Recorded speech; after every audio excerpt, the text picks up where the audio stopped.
We're going to resume recording. Welcome.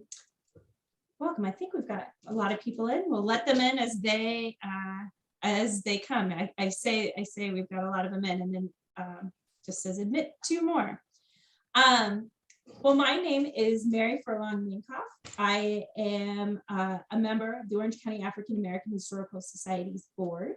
And today we have an amazing program. It is our 4th in our virtual celebration of Juneteenth, and all themed around the idea of Juneteenth, a homecoming celebration. So this year for 2020, the Orange County African American Historical Society has been celebrating Juneteenth both online and in person.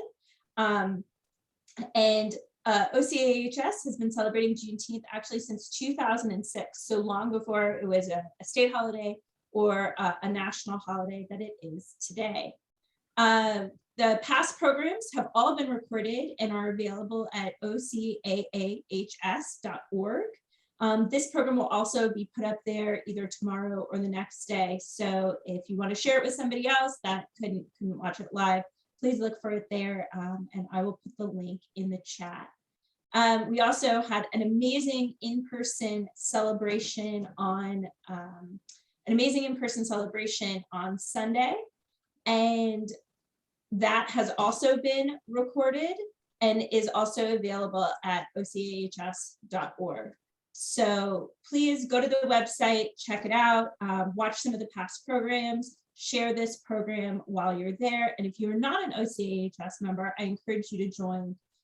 It's a great organization, and joining helps support programs like this one today.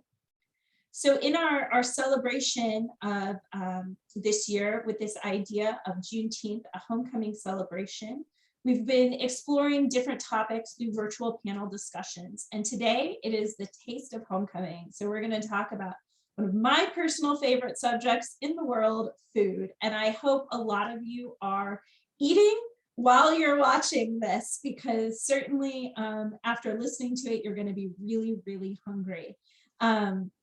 So without further ado, I want to go ahead and introduce our panelists. With us today is Dr. Leni Sorensen. Leni was born in California and was a folk singer and a member of the cast of the musical Hair, and at one time catered to movie crews and started a tamale business. She farmed for 8 years in South Dakota and earned her master's and PhD in African American history and culture at William & Mary. She's retired from 6 years as an African American research historian at Monticello, and she lectures and writes on issues of food history and teaches rural life skills from her farmstead home in Western Albemarle County, Virginia, the Indigo House, and does amazing programs at the Indigo House.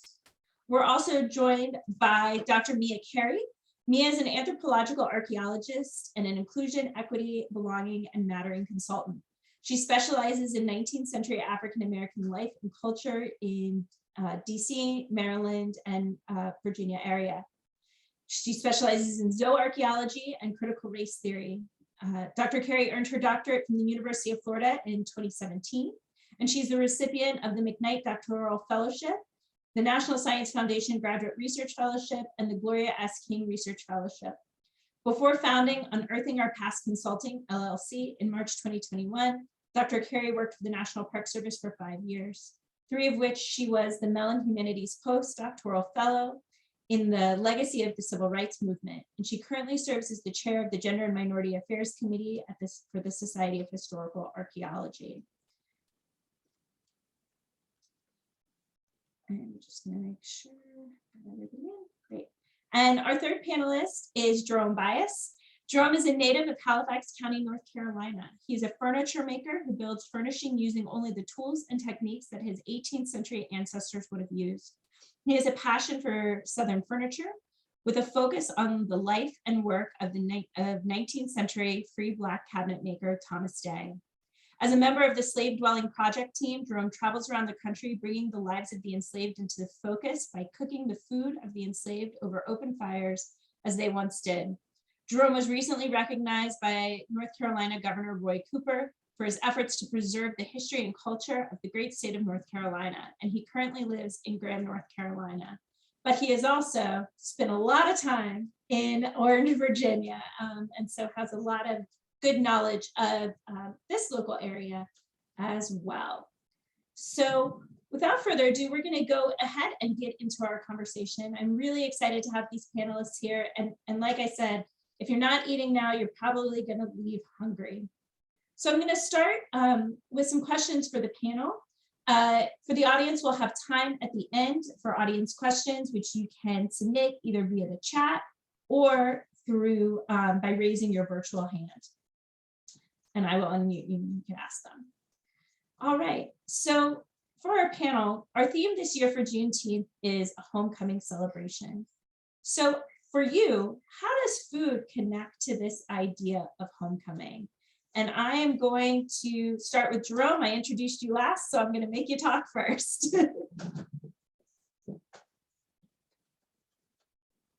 Find the unmute button. For me, I find that first thing I was thinking about was for homecoming and the idea of coming together, what food would comes to mind most for me, and it's a coconut cake.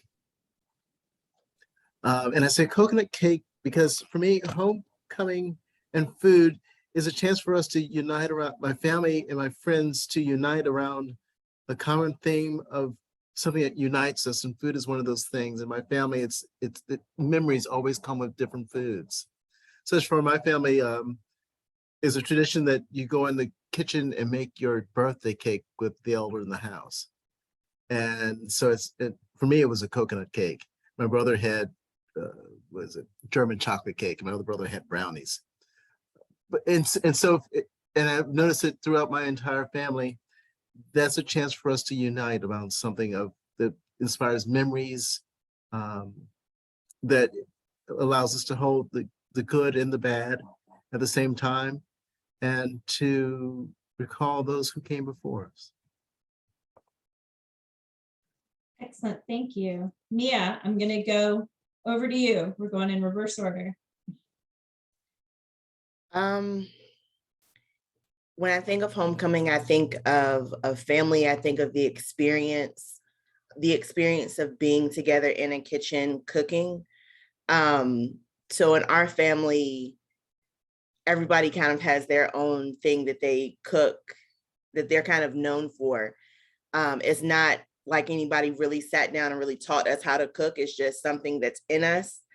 So when I think of homecoming, I'm definitely thinking of the experience of being together, of being in the kitchen, of, growing up, snapping peas or snapping beans or something like that, of just that time together. So to me, it's a chance for us to come together. And it's why I started, looking into becoming an archaeologist and things like that. So it's definitely about more of an experience rather than the food itself. So there's nothing that I can say in our family that will stick out as one meal that we have to have other than like mac and cheese. But yeah, it's more of an experience.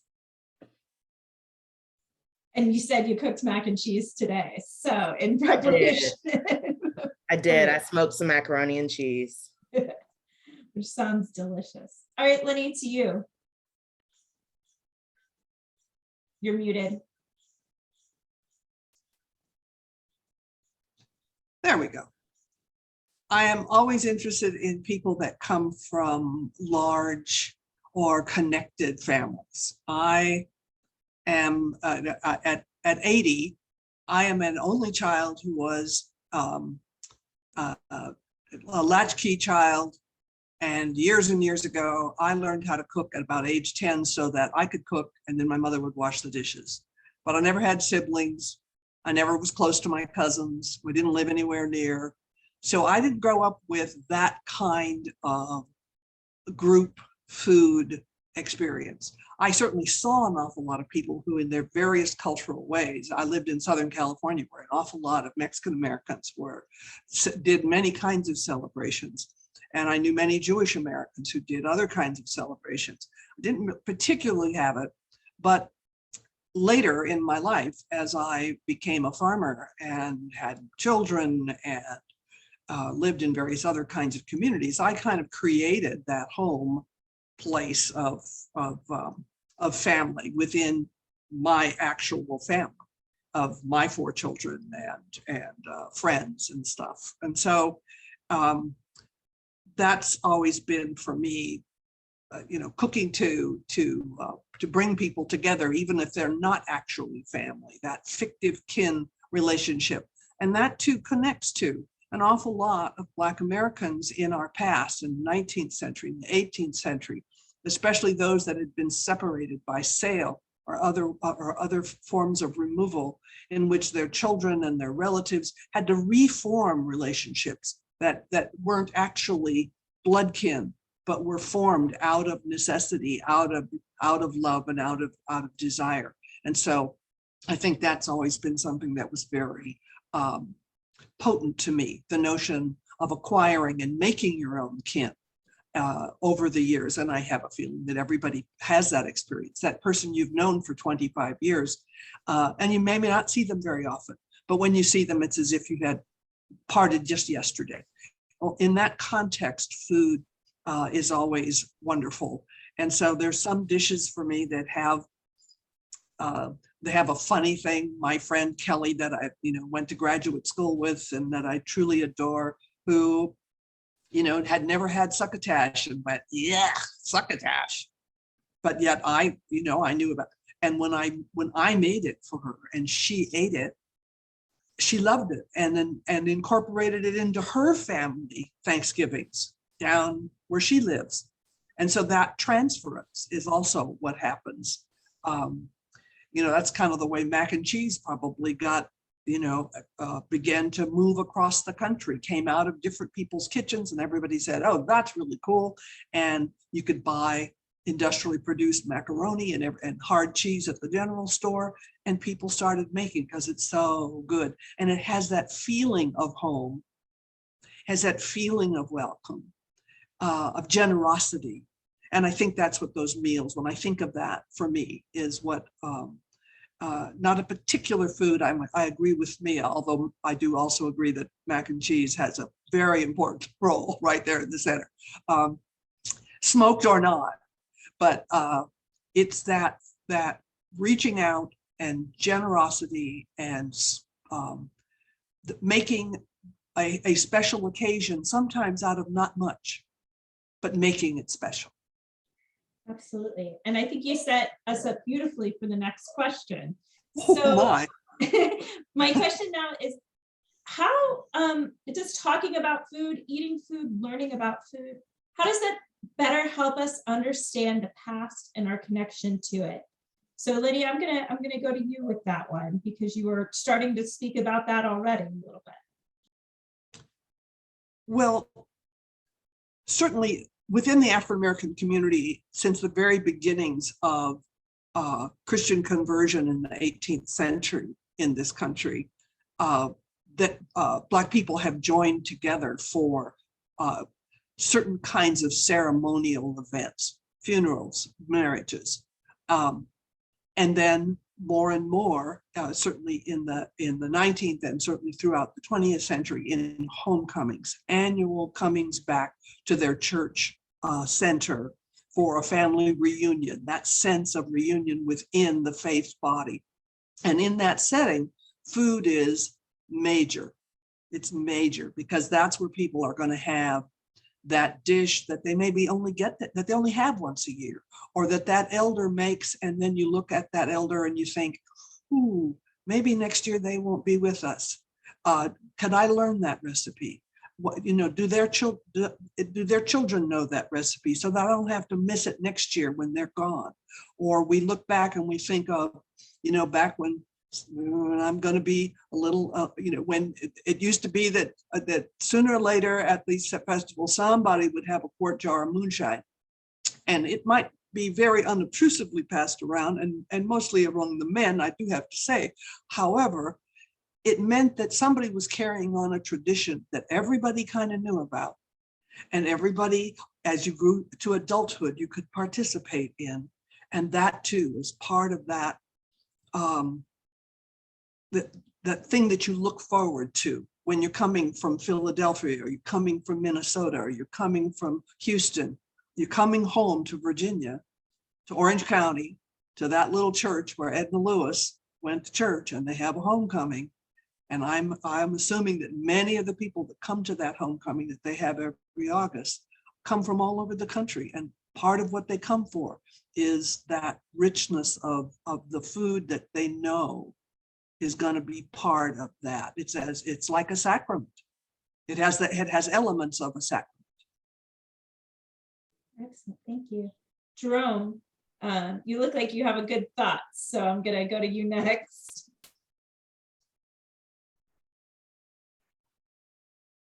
Oh, I'm gonna let you repeat the question for me one more time.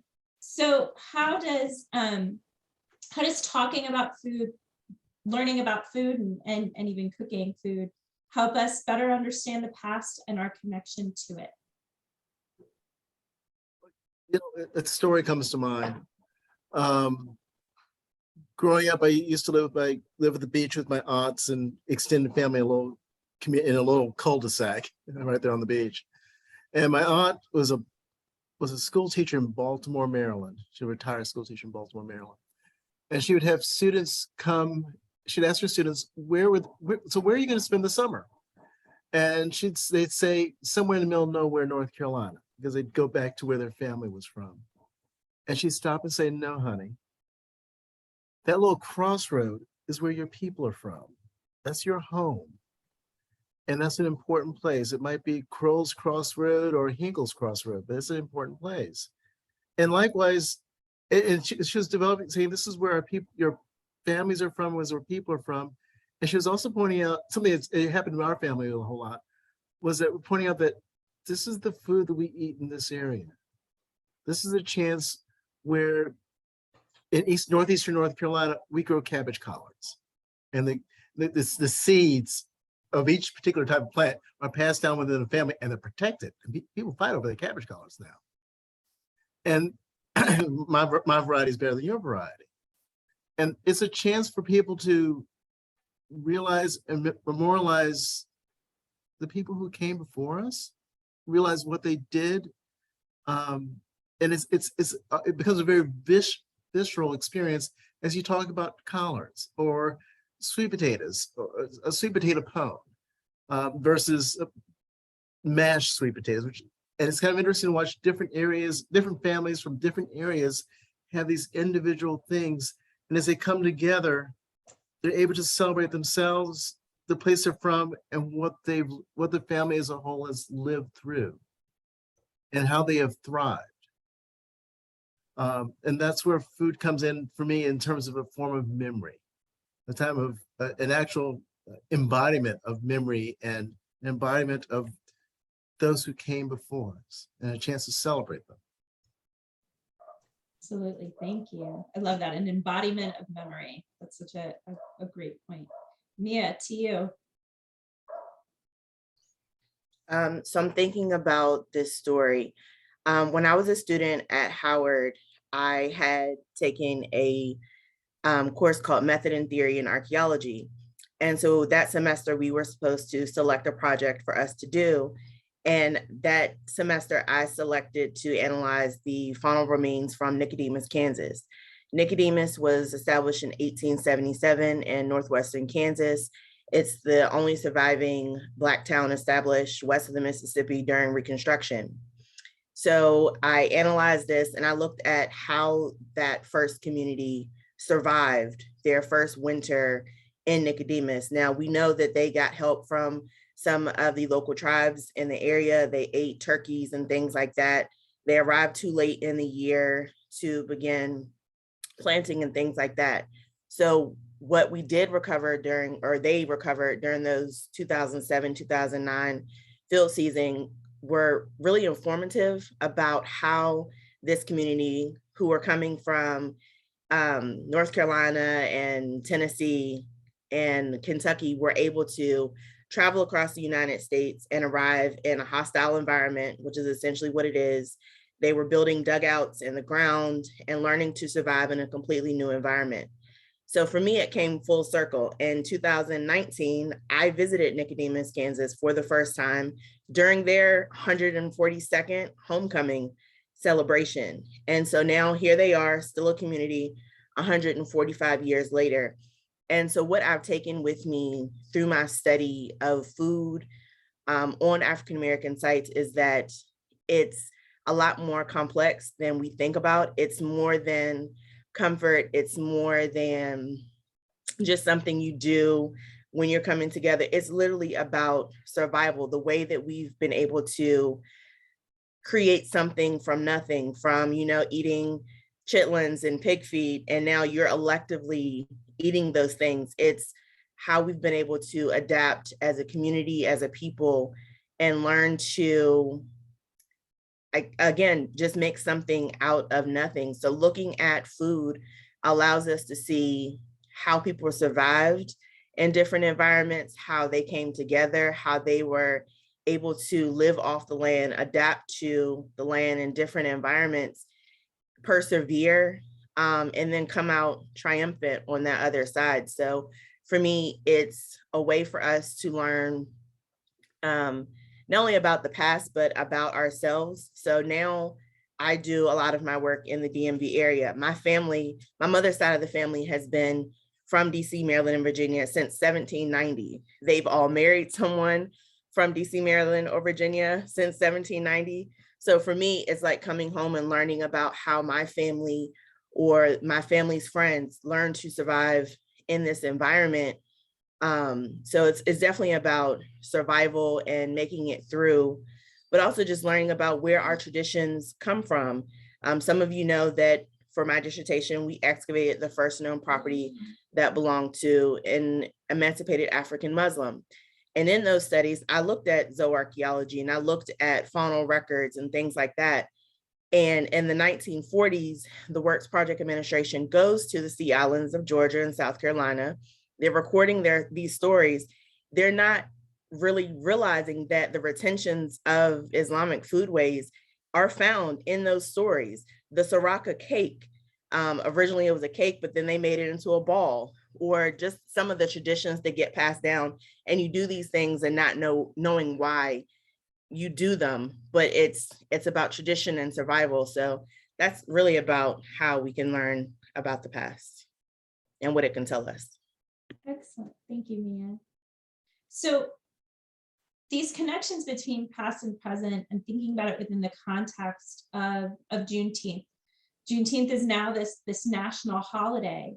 And doing these programs, I've asked a lot of folks, what does Juneteenth mean to them? And I've heard everything from freedom and celebration to justice. So thinking about, is there a food or a dish that you think embodies either the history or the values of Juneteenth, or tastes like Juneteenth? So I'm gonna go to you first, Leni, and then we'll go through again.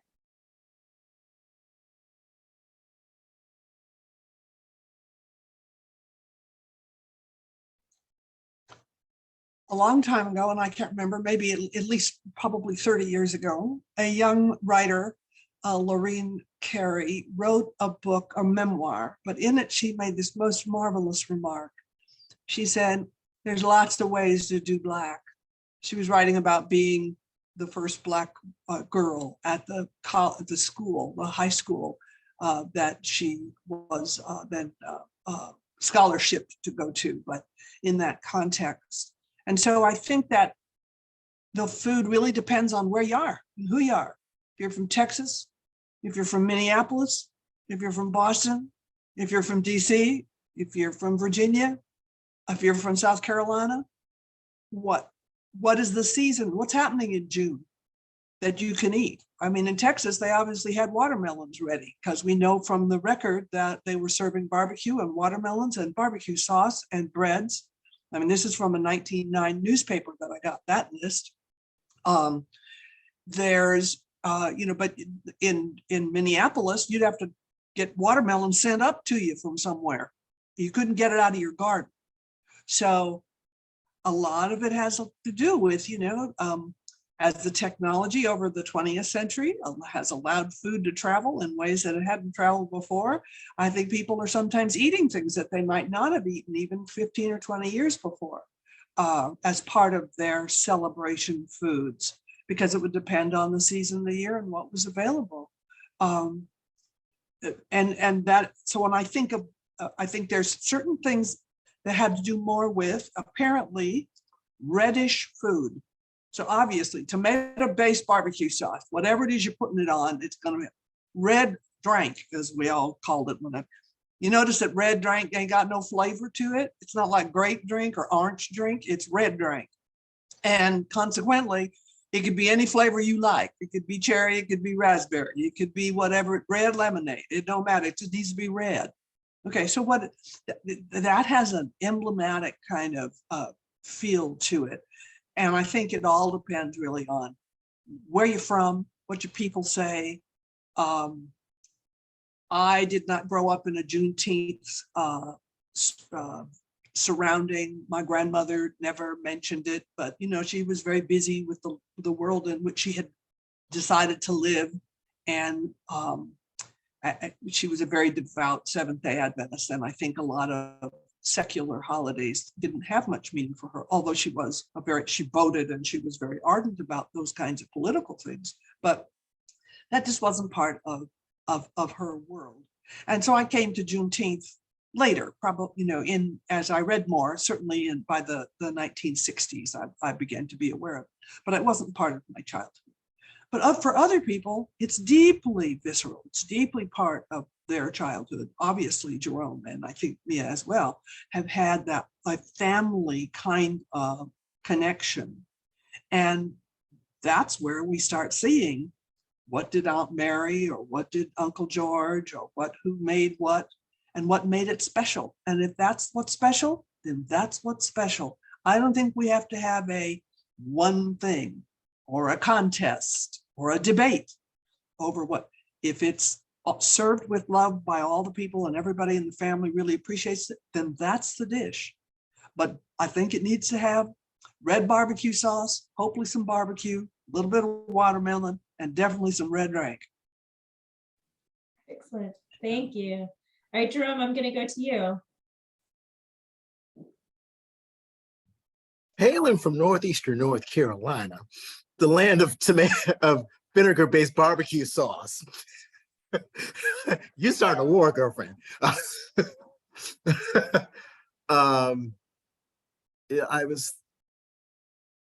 when we started talking about Juneteenth, I find myself conflicted a little bit.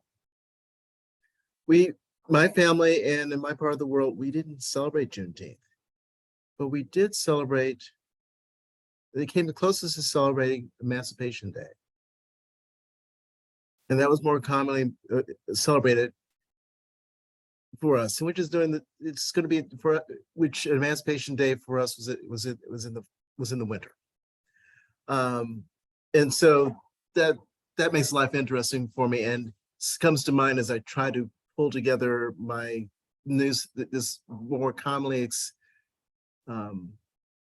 Juneteenth has become a very widely accepted thing, as where the Emancipation Day has sort of faded out in many ways.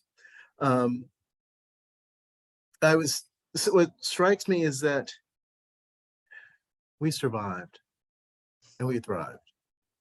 Where larger numbers of Africans were shipped to South America and the Caribbean, often they only lived for 7 years and that's it. One of the things that allowed us to survive was that we ate greens, whether it be sweet potato leaves, poke salad, turnip greens, mustard greens, collard greens. We ate lots of greens. And we also interacted with our indigenous residents of the area, and we added corn to it often. So for me, I want to be able to, I also want to acknowledge that different areas have different foods that they celebrate and use that are part of the African-American diaspora. My family, we did not do macaroni and cheese. Do not ask me how to make that stuff. It's- I'm eager to try the Thomas Jefferson variety recipe. I will do it this summer, later this summer. But something, and some people did not do greens. They might do cabbage instead, which is another version of greens. And then even when in the moments of how you make greens, I once did an event with 7 different African-American cooks, and 4 of them had very different recipes for how to cook greens. One was Brazilian style, where you're sauteing it. Another one, they boiled the living bejesus out of it. And a third one, they fried them, cooked them, boiled them, then fried them, then cooked them some more. And then for 4th one, they put corn, they cooked them, and then they put corn patties in there. Sort of like a corn, what do we at home? No, not a pone. Dumpling? At home we call it greens and pastry. Huh. But it's a corn, it's corn, it's little cornmeal patties. So for me, my food for survival, a celebration of survival, would be greens, cooked whatever way your family has traditionally cooked them. Thank you. Excellent, thank you. I also want to issue a caveat before we go to Mia. If anyone is judging Leni, Mia, or Jerome by the picture of cornbread, greens, and black-eyed peas used to promote this event, please don't. That is from my cooking. It just happened to be the only picture I had on hand. So if you think, oh gosh, that's a Jiffy Mix cornbread muffin, please don't judge our panelists. All right, Mia, to you. I think I can echo Jerome and say, in my family, we didn't really celebrate Juneteenth, but because of the path I chose to take and the information that I seek out, I think when I think of Juneteenth, I think of how you define freedom itself, because even though we were technically free, we're not free. And I think a lot of the decisions that were made for us and the foods that we were told to eat comes down to our ability now to choose what it is that we want to eat and that we can eat. And thinking about, for me, I think about, I know that Juneteenth is going to become commercialized. I mean, it's everywhere. Walmart has Juneteenth ice cream. There are plates and things like that. But I think people are missing a very important part of that. And that's everything that was taken away from us, over those 400 years and continuing to today. So when I think of Juneteenth, I think of a memory, and the closest memory that I can have is my grandmother's cornbread. So she passed away when I was 5. And because she passed suddenly, nobody learned how to make this cornbread. And she was one of those cooks, a pinch of this, a scoop of that, a handful of that, and nobody ever sat down to learn it. And so I think that's the memory for me that I wish that, we would have taken that opportunity to sit down and to learn. And Jerome, you're probably gonna, kick me off the island for this, but I do not eat greens. And for those who know me, I am the world's pickiest eater. And a lot of that has to do with the passing of my grandmother. So for those who don't know me, I no longer eat fish. I haven't eaten fish in 27 years. Nobody has made cornbread like my grandmother, so I rarely eat cornbread. I don't eat greens.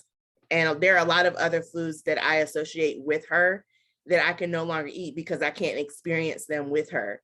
And so when I think of Juneteenth, I think of all the experiences that we no longer had or could have because those things were taken away from us. So there's no one meal or food that I can think of, but if I was going to choose, it would probably be her cornbread. I mean, it tasted like cake. Nobody can recreate it. We've tried, but it's also like this memory of like waking up. Once breakfast was done, she would be baking.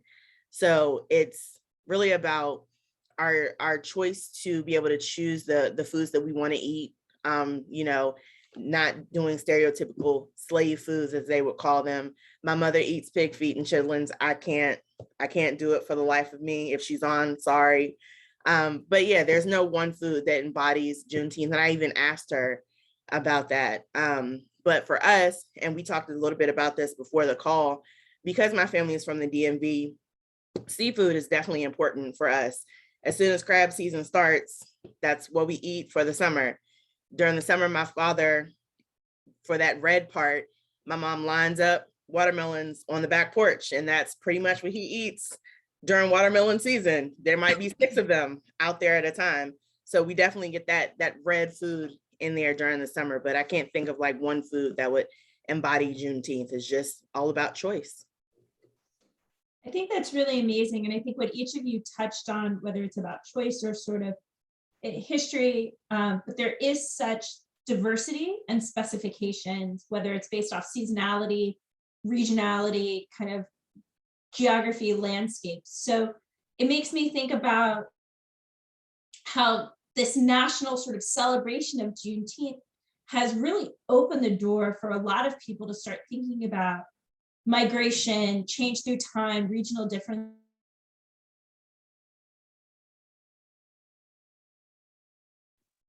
You froze, Mary. Oh, shoot. Am I back? You're back. The storm has now dissipated, but now my internet is unstable. But each of these local areas is really trying to figure out, like, what does Juneteenth mean to us? So in Virginia, the traditional Emancipation Day celebration was in April, following celebrating the fall of Richmond, which, like Leni alluded to, has a totally different what's available in Virginia in April versus what's available in Galveston in June. And so just thinking about these ideas of regional differences, migration, all of these different things, I just kind of wanted to circle back to talking about the sort of foods that you think encapsulate maybe this area, whether it's Central Virginia or the DMV more broadly, or kind of this connection.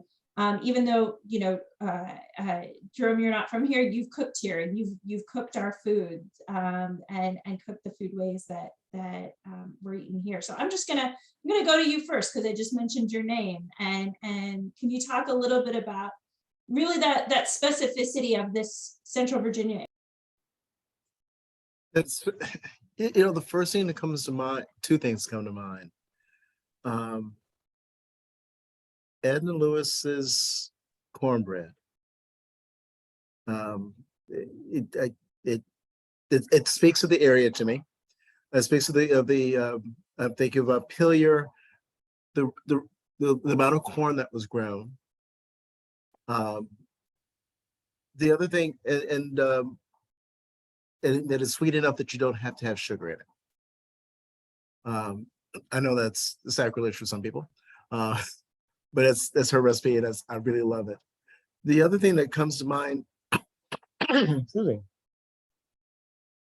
is rabbit and wild game. Mhm. I think of the findings at Montpelier of the gun, the parts of the gun that were found in the archaeological digs. You know, we talk about, we often want, in the United States, we want to generalize and say, this is what Black people are like, this is what we eat, this is what we do. And this is the experience we had in slavery, during the time of slavery. And it was in the mindset of what was going on in Alabama. And that's not the entire story. Some people had guns. You go to Montpelier or to Belgrove or to Stagville, and you see in the archaeological evidence of people having the faunal evidence of eating lots of game. And there were different ways that they were coming by the game, but it's a broadening of the diaspora of the palate of our ancestors. And that I really want to celebrate, so that the rabbit really comes to mind, along with, you know, I was thinking about, so when I make Edna Lewis cornbread, I usually make Kush.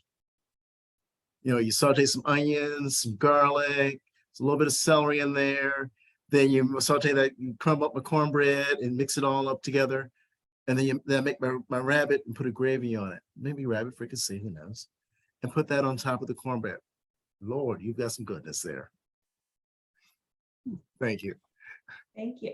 What's really exciting is more recently, since we did that research about the enslaved community, we found an increase in the consumption of rabbit, in particular in the immediate post-emancipation, like at the Gilmore farm. We found a lot of rabbit bones and evidence of trapping of rabbit being consumed there. So lots of things. I'm interested in seeing what Mia finds in her other sites. How much game are you finding in your final research? I know I'm just hijacking something there, sorry. So the one thing I can think of for my master's, I analyzed 4 sites in Maryland, 2 postbellum, 2 antebellum. And what I see there is that antebellum, you have 2 African-American families who are eating high cut quality meat, your chuck roast, your rump roast, your steaks, things like that. Yes, the archaeological record shows it. Not really a reliance on low cut quality meats like your pig feet, things that you would use for soups and stews. After the war, you see some presence of high quality meat, but then you do see a higher reliance on wild game. So definitely rabbit. I don't remember if there was that much deer in it, but a lot of the faunal analysis from this area doesn't really see a lot of prevalence of deer. And I don't know if that was because of access. I don't know if there was just not a lot of deer in the area, but you don't see a lot of deer. And some of the sites that I've worked on in this region, preservation isn't that great. And so some of those small bones just won't preserve.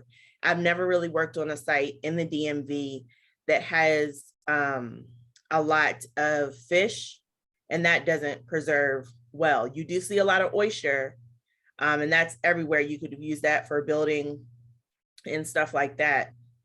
So hopefully that kind of answers. I'm getting ready to do another funnel assemblage from DC, so we'll see how that kind of alters my perceptions. Excellent, thank you. Leni, I want to hop to you, sort of talking about the specificity of the food of this area. Well, I certainly know that shad, when we're thinking of fish, and it may be, Mia, that it doesn't hold up well in the archaeological record, but we certainly have other documented resources to know that shad was a common annual fish that not just Black people ate, but everybody ate. I've got records of a woman of the the high gentry type woman who remarks quite marveling. My mother-in-law brought me beautiful shad this afternoon, and so obviously she's eating shad. There's sometimes we in terms of regionality in this Piedmont region, I think we have a little bit more deer up through probably the devastation of the Civil War, which really wiped out an awful lot just because of the incursions of all of the military and people. And then we didn't have much deer after that. The current invasion of deer that we have been having for the last 35 years, and by the way, there's something like 48,000 deer car encounters in the United States every single year. So the deer have lost their predators, and they certainly, as we have become more urbanized, lost their hunters. So we don't have anywhere near the number of people hunting deer that we would have had at all.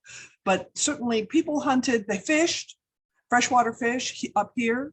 They could bring oysters up from the Chesapeake for special occasions. There was shad that ran in the spring. They had certainly access to apples. Apples, fresh apples stored, apples dried, a big use of those. And we have very good weather and have had for much of certainly the last century and a half of good spring weather for spring greens. I agree with Jerome that cressy salad, poke salad, cabbage collards, collards themselves, a whole variety of different kinds. Not so much chard, that's a fairly new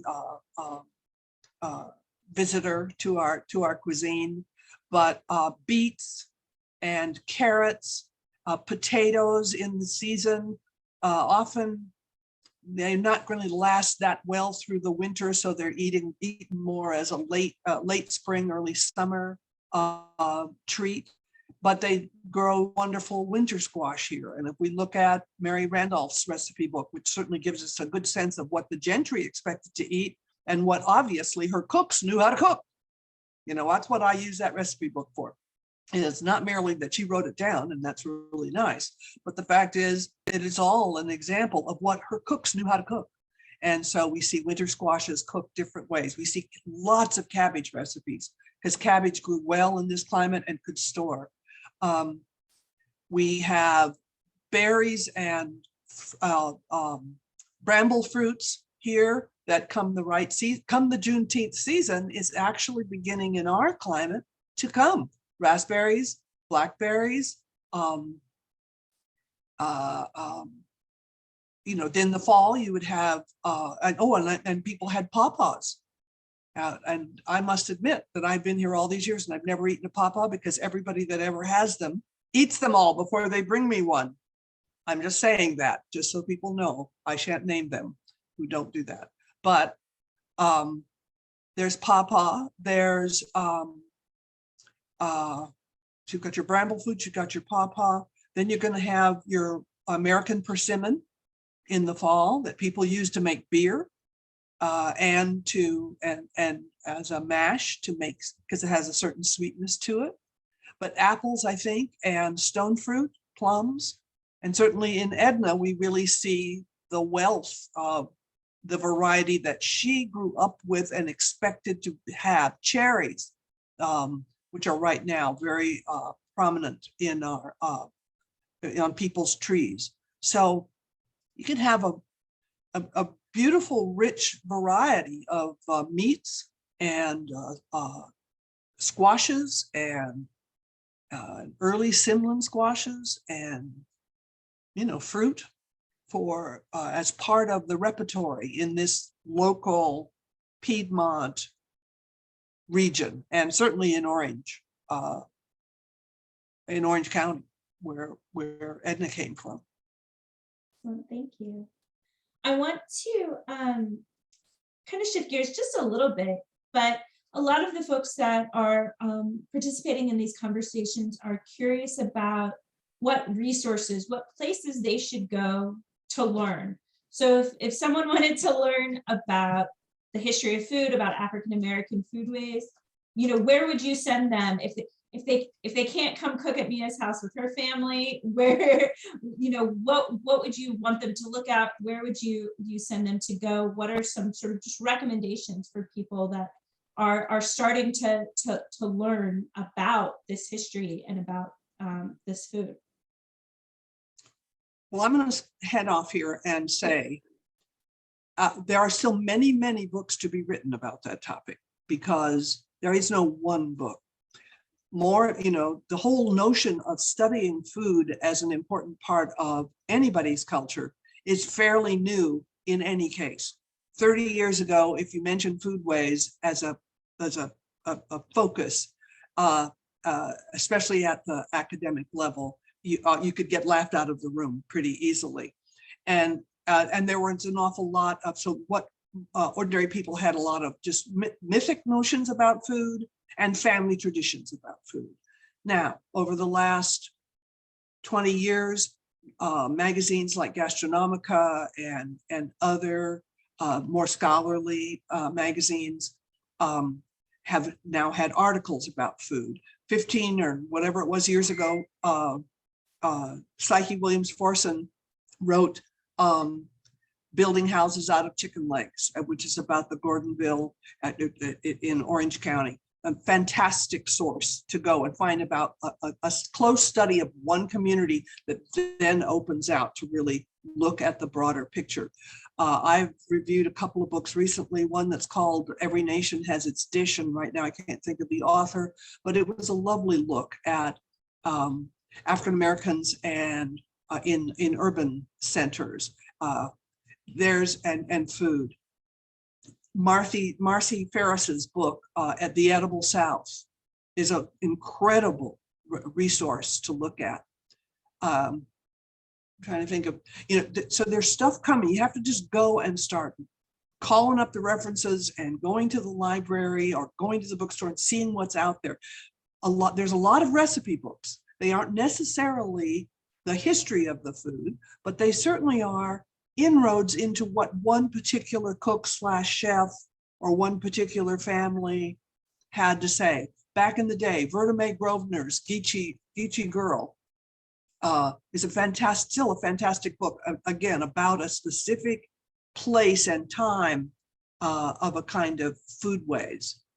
You have to, and then there's the older, really historical cookbooks, and you can go into them. And for me, as I said before, I'm glad that these usually white women wrote these books down. They at least wrote the recipes down. Whether they claimed the recipes or whatever, that's a whole other kind of, political topic. But the fact is, what we know is that their cooks, be they enslaved, be they hired, whatever, their cooks knew how to cook that. And now we can begin breaking out what they knew, what these cooks knew, how they knew how to do it, such that after emancipation, we see so many women able to earn a living as a cook, as a baker, as a in that, to go out in the world and use their skills. And we can get from some of these earlier antebellum cookbooks an idea of what they learned and what they were using, the kinds of ingredients they were using during that time before the war. So it's a search. I wish you luck. Netflix released High on the Hog, How African American Cuisine Transformed America last year. That's a good start. Michael Twitty, The Cooking Gene is another good start.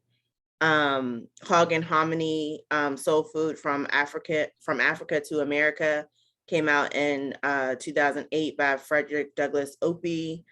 So there are a couple of them. He wrote another one, Southern Food and the Civil Rights, Feeding the Revolution. So if you kind of look at some of those, my cheat is to type a book into Google Books and then scroll down and see what books are related to it. Jessica Harris. Kelly Dietz has another book. Yeah, Bound to the Flyer. Yep. So if you kind of start there, if you're interested in archaeology, if you just type in faunal or zooarchaeology in a region, that might also pop up. You can also reach out to me if you want to read some of those reports. Some of them are very interesting. But yeah, just start there with a simple Google search. And I'm sure that there are a lot more that I'm forgetting, but yeah, those are some good starts. Excuse me. I'm really interested in the cookbooks that church groups produced. Mm-hmm. When you've got a lot of folks, we've got a generation that's starting to shut down their houses and their libraries. And I really want people to start going in those libraries and going, there's a cookbook from this AME church here, or this Second Street Baptist church over there, and pulling on those books together and looking in there to see what were they cooking in the south side of Memphis or in the east side of Detroit, and there's those little specific areas, and seeing those interesting recipes to celebrate our local areas. Those are, I don't think anyone's really looked at what African American cooks school, the cookbooks coming out of African American churches and social organizations. I want to see how many versions of a rice pie the Black community is producing out of Charleston, South Carolina, or the Low Country, South Carolina. There's a huge slew of them, but I don't think we're going to really get that feel until we start looking at those local cookbooks. I know there might not be a huge number out there. I don't know, but I'm interested in finding out. Mary, Yes.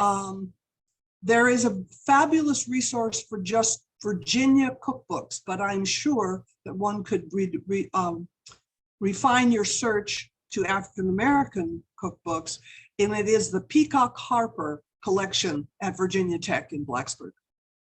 And they have literally thousands of cookbooks with a very strong focus on Virginia cooking, in which they have a very large collection of community and church and otherwise group inspired, group produced cookbooks. So that's a good place to start. The Peacock-Harper collection. I just found the link and put it in the chat. That's a Oh, hurrah for you. great resource. And that's I love that idea of going to churches, local organizations, and seeing their cookbooks. I know personally, one of the very first cookbooks I ever had was from the Orlando, where I grew up, Junior League. It was a Junior League cookbook, and the recipes that were in that. I'm sure there's a Jack and Jill cookbook and the resources. One could do probably a research at whatever. I don't know the name of the library at Tuskegee, the formal name of it, but they have a library and they have resources, and you could look up, I'm sure, their collection and see what they have in that collection. That's certainly going to be a great resource. Wherever it is you live, you can probably do the research, but I would say that what I would encourage people is not only do the research, but why don't you write that cookbook? I know I've been asked about what kind of cookbook, what kind of book should I read? And I said, there isn't one book. There's a lot of different research going on by people who love this topic. And we could name, as we've already done now, about 10 or 12 different books that might have interesting parts in it that connect. So there's room for a lot of research and a lot more writing, but there's no one resource. So people have to be willing to do the work. So read, and research, please. And I'd like to follow up on that and say, while you have older folks in your family still with you, go to them and get them to write down their recipes. Even if you have to promise to never share them, write them down so that you have them. Just lie. Exactly. Lie. Well, and the thing is, they're never going to write them down. You got to understand that. So you have to sit there with the tape recorder and ask them. You have to say, and how do you make that? And then how do you do that? Oh, and then you add Or that. Oh, even you bring may have out to a talk them camera. all the way through. Yes, you're going to have to talk them tripod. and work. All right, because But- they're not going to give that stuff up easy. And they're not going to give you precise measurements. A pinch could be any number of things. That's So- right. And then you have to take it home and work on it and figure it out. And then by that time, it's yours. Yeah. You know what I mean? You've now taken theirs and morphed it into you. And that's what's the other rich part, because that's how they learned it. They Yep. learned it from an aunt who sat them, by their side at the table while she did what she did. And they learned how to make a pinch and make a glop, and their hands were a different size. And besides, they didn't like cinnamon, so they never put cinnamon in. You know what I mean? So then that was theirs. And now you like cinnamon, so you're going to put cinnamon in yours. And Yeah. that's how we keep sharing these traditions, but we also keep making them our own. Mhm. I think it's interesting that we've looked at, I brought up local cookbooks and valuing those local people in local areas and the history that came out of that they're generating. You guys are bringing up going to our ancestors, our elders, and important elders and good cooks in our families, and celebrating them and pulling those recipes out of them, whether they want to share them or not, Mhm. because they're important. Because all this is important, and it comes back to that idea of what's a homecoming? What's this feeling of community? What makes up community? How can we not only cherish it, write good stories about it, but make it alive and make it alive and celebrate it in our everyday life. And I love this conversation because we're just pointing out that it's easy to ignore these things, to pass them by. It's old cookbooks. Who cares about old cookbooks? No, your grandmother might have been the one who wrote that 1, 2, 3, 4 cake recipe. Those are all wonderful things. And I love the way this conversation has been shaped. Thank you. Sorry for taking over. No, it's wonderful. And I think what's really beautiful is this is also set up. My last question before we turn to the audience.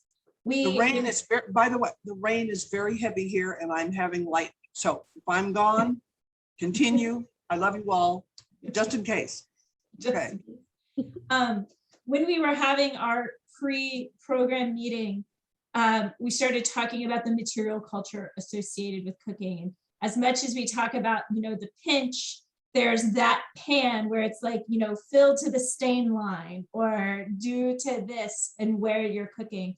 So I did want to kind of be able to take an opportunity to talk a little bit about the material culture and just remind me that one thing we wanted to make sure we shared was the importance of cast iron amongst all the material culture. That was almost bolded in my notes. So I'm actually gonna go throw it back to you here, Jerome, because I know this is a topic you think about a lot, but just sort of this connection to the tools of the trade, the dishes, the pots, the pans, the cast iron, all of those types of things.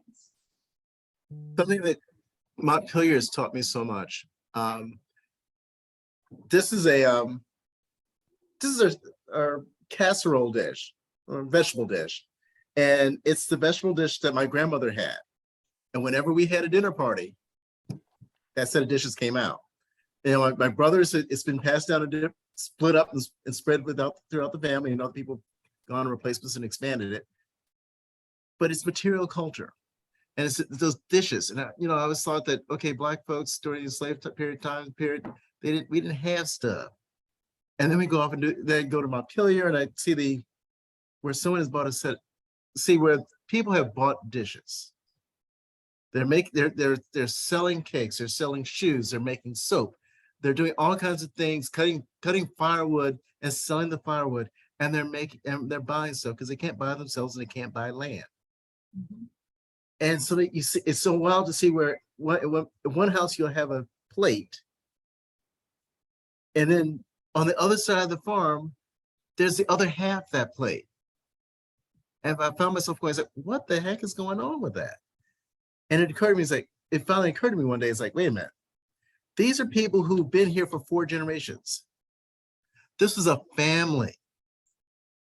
The cousin might have been on one side of the plantation, and the other cousin might be on the other side of the plantation. They have dinner at one person's house, and they say, honey, I love you.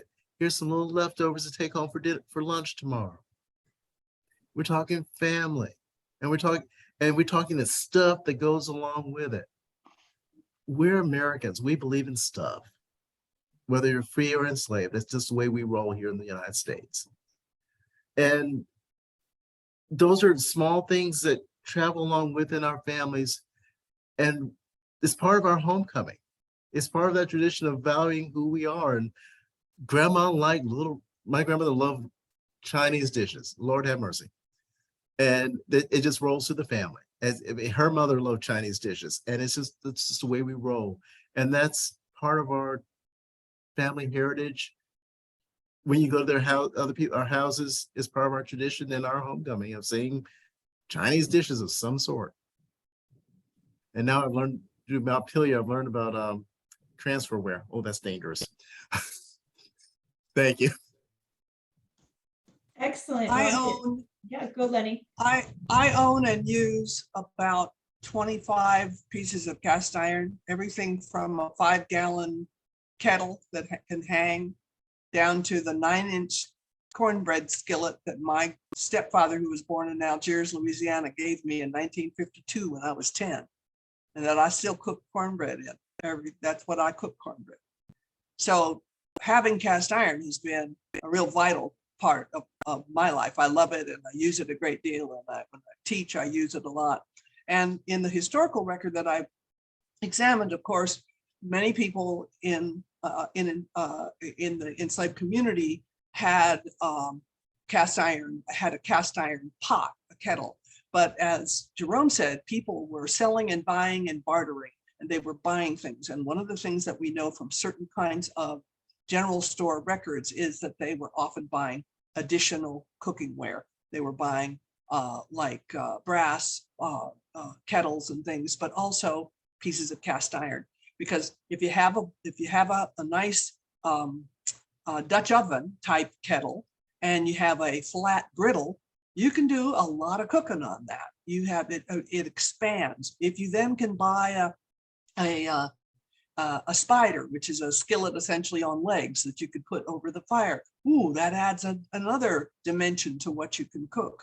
And so cast iron has been very important within cookery, partly because of the way people cook, either an open fire or inside on a hearth, or even on, of course, cast iron cook stoves when they began to be commonly available, which they were in the North much earlier than they were in the South. But by 1880 or so, we begin to see more and more and more cast iron cook stoves in the South. And cast iron was the perfect thing to cook in. And you could throw them across the room, you could hit somebody upside the head. Did I actually say that out loud? I did. But the fact is, they were useful tools and they were almost indestructible. And so they could get passed down from family member. And I agree, Jerome, that these pieces of china that have such deep meaning within families, I regret that my grandmother's yellow bowl that she made her pone batter in, I never got it. Although my grandmother lived to 103, so I don't know quite when it got lost along the road. But in that memory, I have, those nesting bowls that Pyrex that are the yellow and the green and the red and the blue. Okay, well, I have a big yellow bowl. And so I always make my cornbread batter in that and my pone batter in that, it kind of in memory of that yellow bowl, which I never got to have. So we all have our sentimental, and when it comes to dribs and drafts and pinches, if you use the same bowl all the time, by the time you've been using that bowl for 25 years, 30 years, 40 years, you can just mix this stuff blind. You don't even need to measure, but it's helpful to have somebody at least tell you how to start. All right, Mia, to you. So I was gifted my first cast iron skillet, I think last year, because I asked for one. I asked for my mother's and she told me no. My dad had already confiscated my great grandmother's black pot, so I can't have that. But what I think is unique about the Black experience is that we all have a story about a yellow bowl or a white dish with brown flowers. Like, you can go in almost any Black household, we all have the same dishes. If you break that dish, like, you're gonna get in trouble. And I think that is something that I find beautiful about being Black in America. And even if people don't cook, we all have that cousin or aunt or sister, somebody in the family can't cook, but they know not to touch that pot or that dish.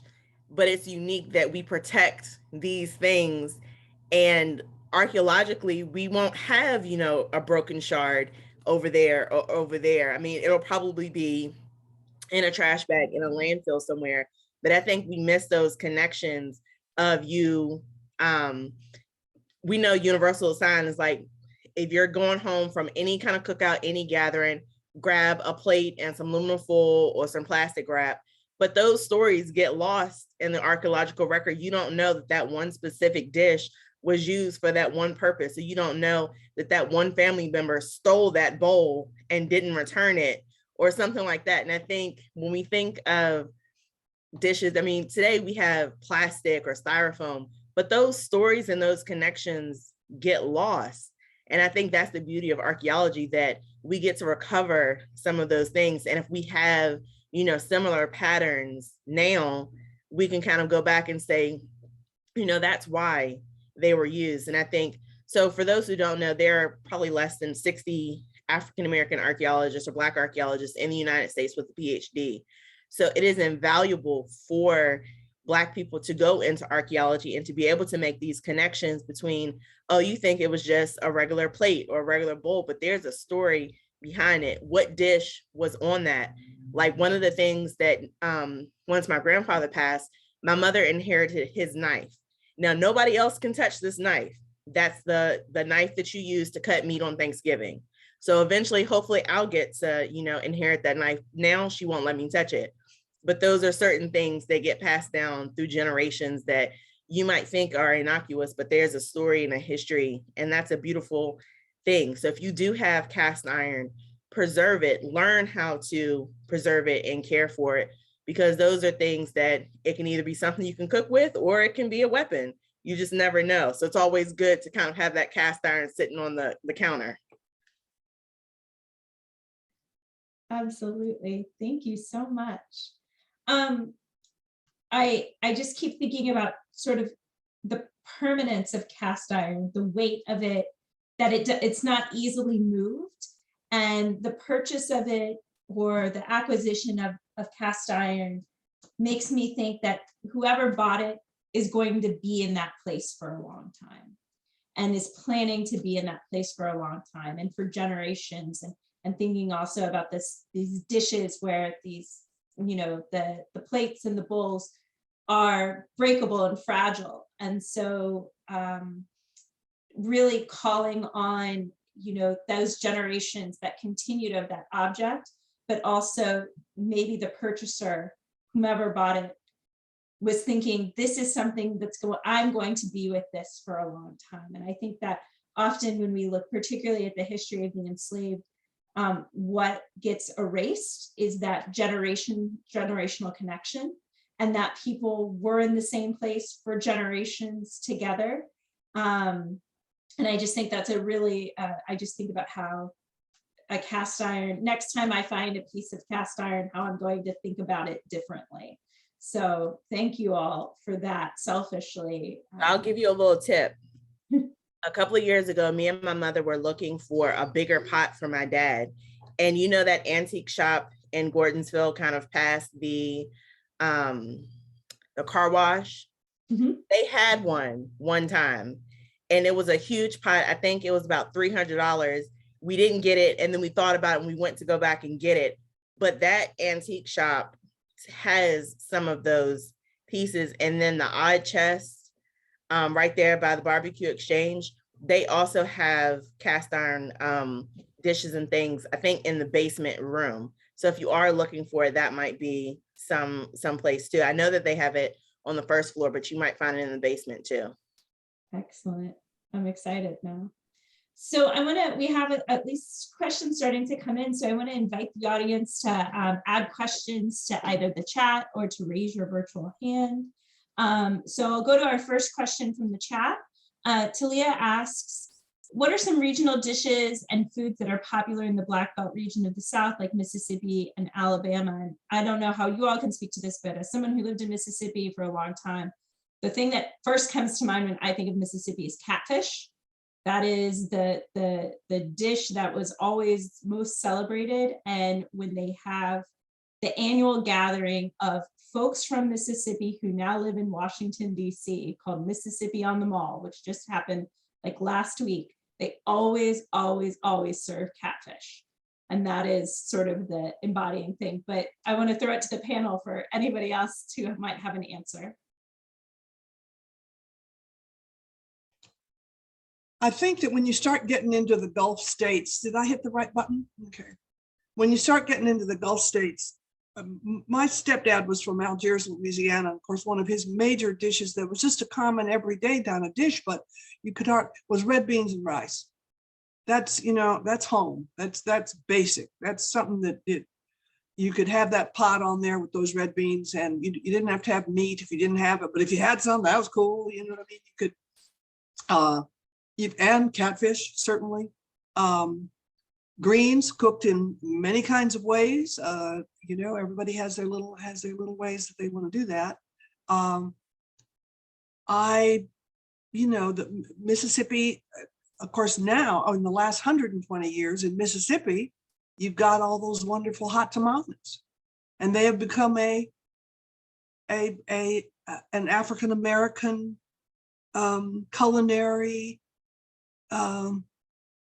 Well, it's a treat, but I think a focus, because, you know, everybody thought at some time in the late 19th, early 20th century, they thought, oh, well, all these Black people are moving to the North and escaping the South, who was actually what everybody was doing.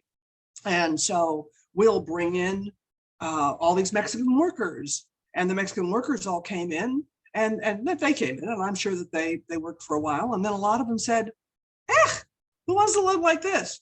because they expected all these workers to look, to work the way, and they all went home because they had a place to go to. They all went back to Mexico. Anyway, in the meantime, obviously, many Black people learned to make tamales.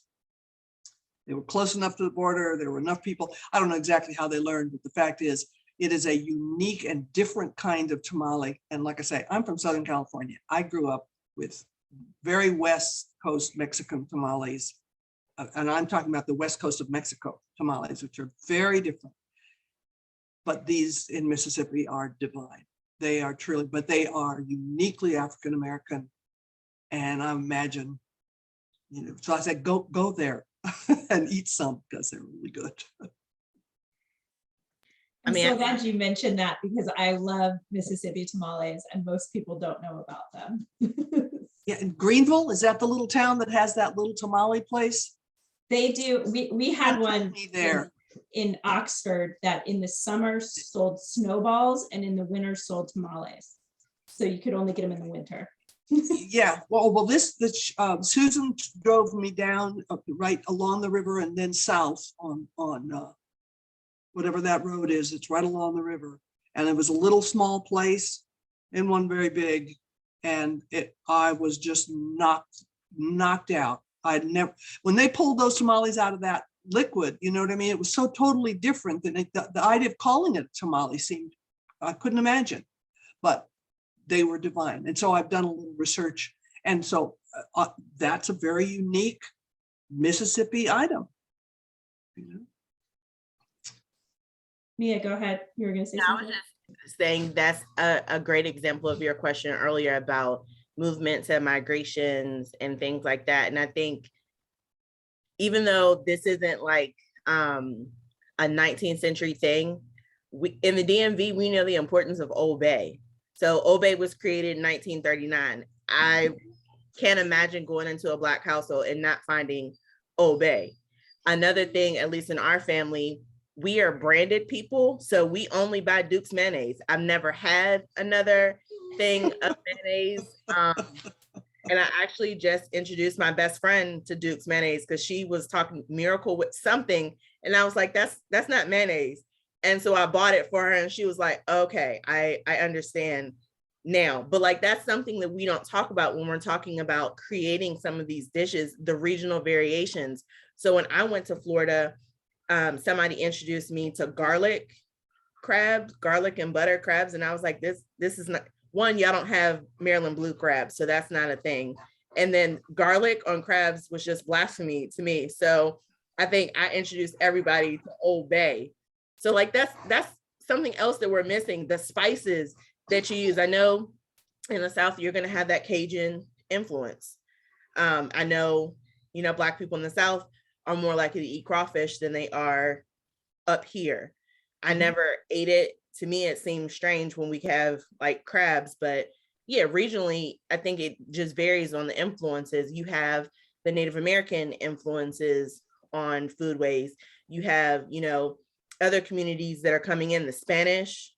There are things that probably Black people eat in Florida that are influenced by the Spanish that we don't really think about. So I think it's the influences of cultures on each other and making it your own, like the tamales, because I didn't know about that. But yeah, it's definitely a regional thing, but it's also a mix of different cultures. Yeah. I actually make my own mayonnaise and have for 45 years, so that the argument about Duke's or Hellman's is, I've always been amused by it because I don't need either of those because I make my own.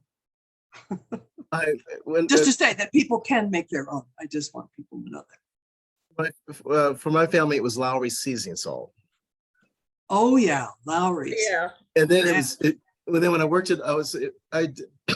I worked at Old Salem Museum and Gardens, and there I discovered kitchen pepper, which is a 18th and 19th century phenomenon, which is a mixture of different types of spices, cardamoms, black pepper, whatever the household liked. So each family would have their own unique mix of spices that went into their food. I mean, there's a general recipe that one does that can be, it's in a lot of the 18th and 19th century cookbooks. But I found that as we had different houses on campus and different cooks in those houses, and their kitchen pepper was a little different in each one. And that was always so wonderful to find. And I sometimes wonder if during the 19th century, 18th and 19th century in Black households, if that's something we found that was seen, and how often, and that we had our own versions of Lowry seasoning salt. Well, I think it all depended on what kind of spices were available in there that they could barter / buy. Certainly black pepper and salt were available, but I know in Mary Randolph's cookbook, she has a wonderful recipe for curry powder, and she has a recipe for using it, but it certainly means that the black cooks in her kitchens made curry powder. Now, that means they understood the use of cayenne and turmeric and nutmeg and the other spices that are in that recipe, and they were in a position to David Hearn at Monticello was given every 31st barrel. He was a very skilled cooper and made barrels, and every 31st barrel was his to use. Either he could get the money for it or he could dispose of it as he wished. Now, we don't know how he disposed of it, but we know that his wife was the second cook. Surely some part of his disposable income went for maybe some amendments that would add to their food repertory, because the cooks got the same food ration as everybody else. They weren't in that kitchen eating the leftovers. They weren't tasting and sharing the food that went up to the big table. They had their own cuisine in their own setting with their own families. And I would imagine that some of those spices may have played some role. And he had the discretionary income in some way to buy some of it. So yeah, depending on where you live, chili peppers, black pepper. I think we often forget how much international trade was going on. We often, at least in my area, I have people who often think of us as being very regional, especially in backcountry North Carolina, very regional and not very cosmopolitan or international, until I point out that they have enslaved Africans here, people from a whole another continent. And then we look at the inventories for the white folks' wine closets. Their wine selection was very international. Yeah. And so when you look at what people can buy, I'm quite shocked, actually. I mean, we've got Chinese import dishes. No, but you had to have, if you're going to have coffee, tea, nutmeg, cinnamon, good French wine, lemons, oranges, brandy, Madeira, those are all things that came in through the international market. They all had to come in by ship to either Charleston or Savannah or places in North Carolina, into Chesapeake Bay, into New York. They all had to be imported. So if you made any of those dishes that had any of those things in them, they were all from the international marketplace. And that meant that any cook cooking in any of those kitchens understood how to use them, and understood where they came from on some level. And they certainly know when they ran out of them and they had to be reordered and all that stuff. So we've been going a long time and this conversation is really great, but I want to ask some of the last questions so people aren't, with us till breakfast. So Matt asks, when living in Jamaica, many old people told me that food cooked in cast iron tastes different than food cooked in a yaba, which is a clay pot. Do you have any experience with food taking on the taste of the pot fabric? Leni. I have cooked on I own a yaba, and I also own Mexican clay ollas, and the flavor in them is the clay does actually contribute a certain flavor to terroir, I think is that because it's not so distinct as a flavor, but anyway, to the food. And cast iron, I think because it crisps well, because it bakes at such an even heat. There's something about the way that it, I think, thoroughly cooks the food. I wouldn't venture to be so metaphysical as to say that the cast iron, flavors it, although there is a certain edge of iron to it, which is why people also thought that it was good for you, because it does add a little bit of iron to the diet. Very little. However, any is more than none, and that would add and could potentially add some flavor to it. Like I say, I cook on cast iron all the time, and I do feel that it does make many kinds of things taste distinctly better or cook better than with regular pans, even carbon steel pans. Jerome or Mia, do you want to add at all, or? I don't have much experience with clay pots. We have one last question from the audience, and Jerome, I saw you answer a little bit in the chat, but Talia asked, do you know of any online or in-person Black diaspora and foodway enthusiast groups or communities to join or get involved with? So people always laugh when I say this, but TikTok has been amazing. And there are different ways that you can learn. So there's a big movement within the Black community, younger Black community, maybe millennial generations, where they're going back, they're starting gardens and things like that. So there are a lot of gardening groups of Black people going back and buying land and learning how to farm the land.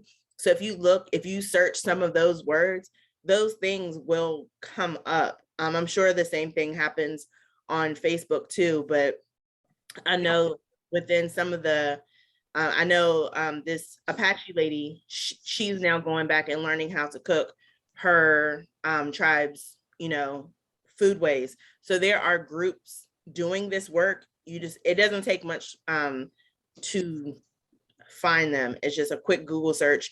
It'll come up. TikTok has been great for me being introduced to some of these communities. So I would start on TikTok and kind of work your way out, or search Facebook groups too. I